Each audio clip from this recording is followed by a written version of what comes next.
Iran Turan ঘুরে আমি এসেছি দরবারে, নাচ গানে আজ মন ভোলাবো, খুশি দেব সবারে। এই ইরান তুরান ঘুরে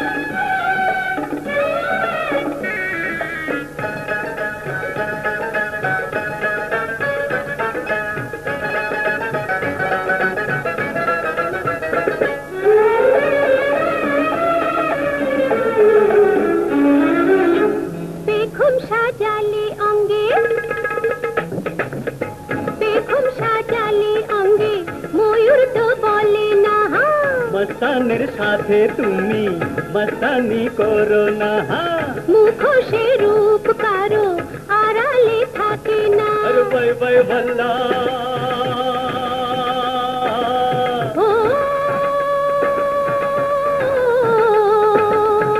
চোরের 10 দিন সাধুর একদিন, জানে এই দুনিয়া নয় কারো অজানা। হে ইরান তুরান ঘুরে আমি এসেছি দরবারে, নাচ গানে আজ মন ভোলাবো, খুশি দেব সবারে। হে ইরান তুরান ঘুরে আমি এসেছি দরবারে, নাচ গানে আজ মন ভোলাবো, খুশি দেব সবারে। হে ইরান তুরান ঘুরে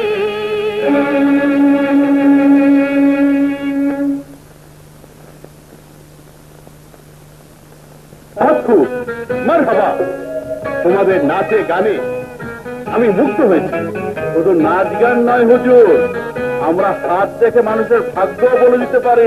আচ্ছা, তাহলে এই শুভ দিনে আমার তারেকের হাতটাই প্রথমে দেখে না। নিশ্চয়ই নিশ্চয়ই।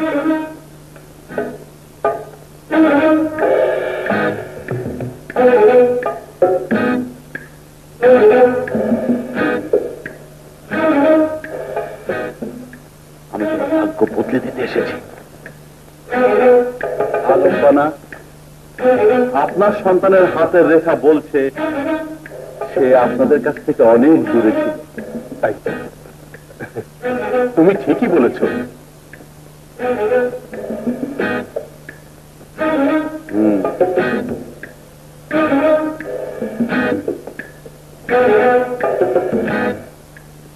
হুজুর, আপনার এখানে এমন একজন আছে যে আপনার আপন হয়ে সব কিছু লুটে নিচ্ছে।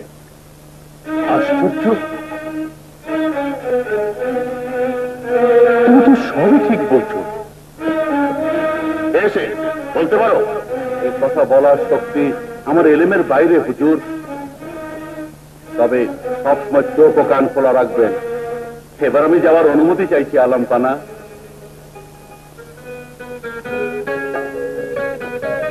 এই নাও তোমাদের নজরানা। শুক্রিয়া। যাও, প্রয়োজন হলে আমি আবার তোমাদের স্মরণ করব। আমি নিজেকে খুশ নসিব মনে করবো আলম পানা। চলি শাহজাদা তারেক।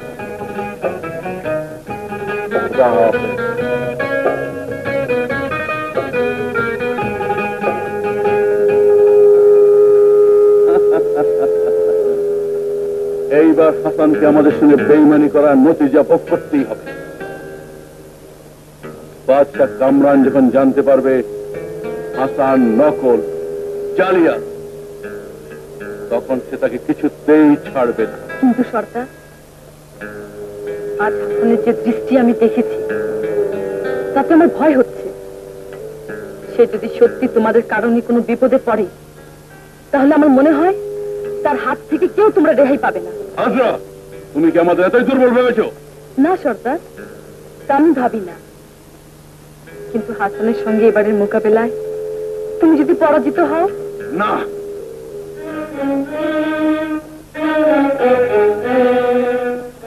পরাজিত জীবনে আমি একবারই হয়েছিলাম, যা আজও তোমরা কেউ জানো না। আব্বাজানের সাথে মহলের কি সম্পর্ক? তোমাকে জানতেই হবে। এত সব থাকতে ভাইয়া কেন চুরি করছে?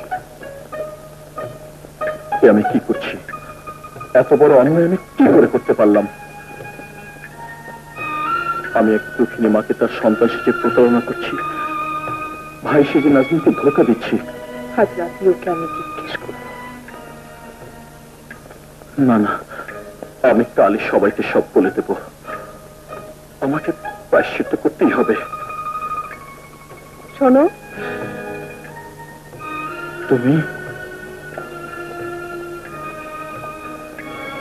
তোমাকে একটা কথা জিজ্ঞেস করতে এসেছি। কি? এখানে তোমার কিসের অভাব? অভাব? অভাব থাকবে কেন? তাহলে রাতের অন্ধকারে সবকিছু চুরি করে নিয়ে যাচ্ছ কেন? চুরি? হ্যাঁ, কেউ না জানলেও আমি নিজের চোখে সবকিছু দেখেছি। বলো বলো, এত সব কেন করছো? উত্তর দাও ভাইয়া। নাজনীন, আমাকে তুমি ভাই বলো না। কেন?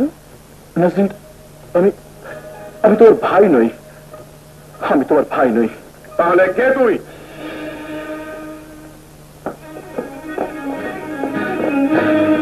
বল, উত্তর দে। আমি হাসান। আমি আমি আপনাদের সন্তান নই। কি? তুই আমাদের সন্তান না? হ্যাঁ মা, আমি তোমাদের সন্তান নই। তাহলে কেন কেন সন্তান সেজে এক দুঃখিনী মায়ের মনে আঘাত দিলি? কেন মায়ের মমতা অমর্যাদা করলি? নিশ্চয়ই তোর কোনো মা নেই, নইলে কোনো মাকে এভাবে আঘাত দিতে পারতো না। এই মান ধোকাবাজ, বল আমার সন্তানের সবকিছু সংগ্রহ করে কে তোকে এখানে পাঠিয়েছে? বল, উত্তর দে।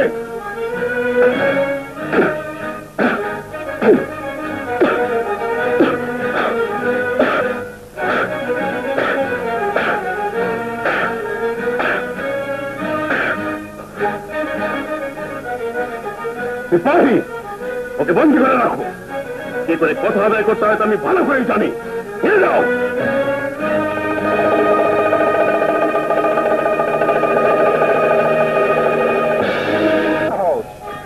সমস্ত রাজ্যে প্রচার হয়ে গেছে হাসান জালিয়া। এবার সে আমার সাথে বেইমানি করার শাস্তি থেকে কিছুতেই রেহাই পাবে না।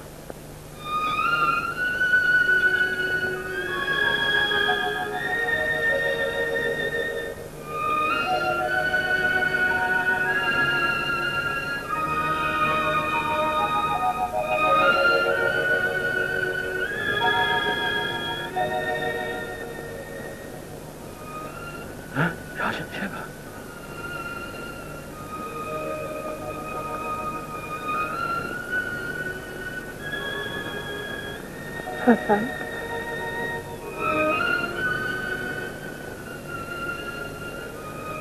আমাকে মুক্ত করতে এসছো? তুমি কি ভেবেছো আমি এই জিঞ্জির ছিঁড়ে পালাতে পারবো না? হাসান,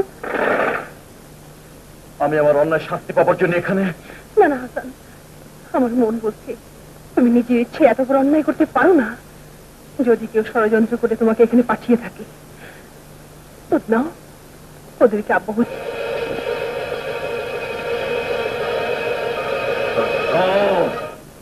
আমার মনে হয় তুমি হাসানের সাথে অন্যায় করছো। আমি ঠিকই করেছি, নইলে একদিন সে একাই সবকিছু নিয়ে পালিয়ে যেত। সর্দার, সে যদি ছাড়া পায় আমার মনে হয় তোমরা কেউ তার হাত থেকে রেহাই পাবে না। সেই সাহস তার কোনো দিন হবে না। তুমি? হ্যাঁ আমি। একদিন যে হাত দিয়ে তোমাদের সাথে বন্ধুত্বের হাত বাড়িয়েছিলাম, আজ সেই হাত নিয়ে এসেছে তোমাদের মতো শত্রুকে খতম করতে।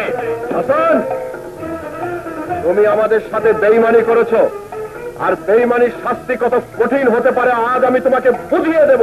বেশ, তাহলে আজই হবে তোমাদের সাথে আমার আখরি ফয়সালা।